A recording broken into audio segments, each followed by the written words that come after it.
Good morning সবাইকে। Hello everyone, কেমন আছো? আশা করি খুব ভালো আছো তোমরা সকলে, আর আমিও ভীষণ ভালো আছি। তোমাদের ওয়েদার কেমন? আজকে আমাদের এদিকের ওয়েদার একদমই কুল, বাইরে মেঘলা মেঘলা। তো তোমাদেরকে দেখানোর জন্য একটু ভিডিও করলাম। আমাদের এই যে ঝাউ গাছটা, এটা যখন আনছিল দাদা খুবই ছোট ছিল, কিন্তু এখন অনেকটা বড় হয়ে গেছে। তোমাদেরকে অন্য সময় দেখাবো। তো তোমাদের সাথে একটু আমি শেয়ার করতে চলে আসলাম আমার ডেলি রান্না ব্লগে। আজকে আমাদের কি রান্না হবে, তো চলো তোমাদের কাছে এটাই আমি শেয়ার করতে আসলাম। তো প্রথমে যে দেখতে পাচ্ছ, এগুলা হলো পাট শাক। আমাদের খুবই মোলায়েম, খুবই সফট, খেতে বেশ ভালো লাগে সকাল টাইমে। তারপরে এদিকে বৌদি রান্না বসিয়ে দিয়েছে। এগুলো হলো ভেন্ডি, একটু লম্বা লম্বা করে, একটু মোটা মোটা।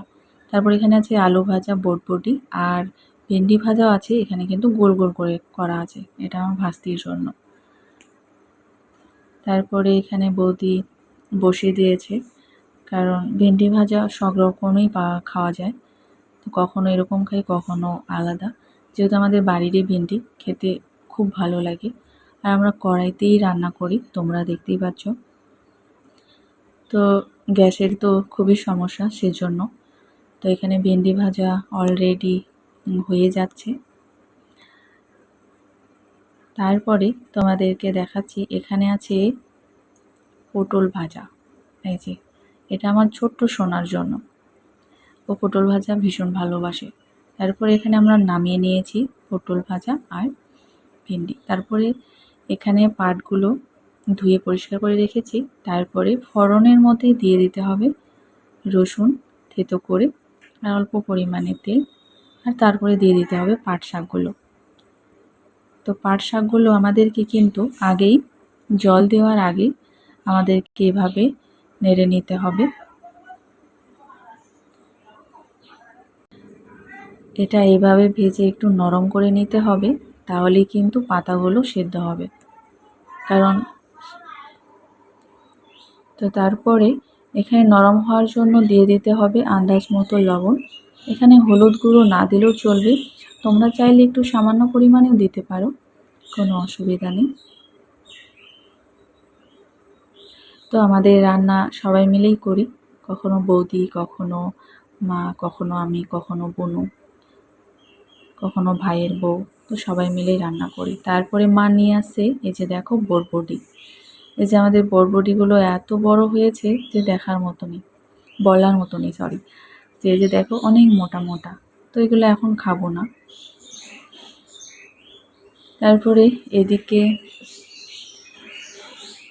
শাকটা হয়ে গেছে। তো আমাকে বেশিরভাগ পাট শাকের ঝোলের থেকে আমাকে কিন্তু এমনিতে ভাজা ভাজাটাই বেশি ভালো লাগে। মানে এমনই থাকবে, একটু উঠায় নিতে হবে সেদ্ধ করে, পেঁয়াজ দিয়ে, তারপরে রসুন দিয়ে। আর এই যে দেখো, এগুলো হলো আমাদেরই ডাঁটা। তো মা নিয়ে আসছে, এগুলো আমি কেটে দিব ভালো করে।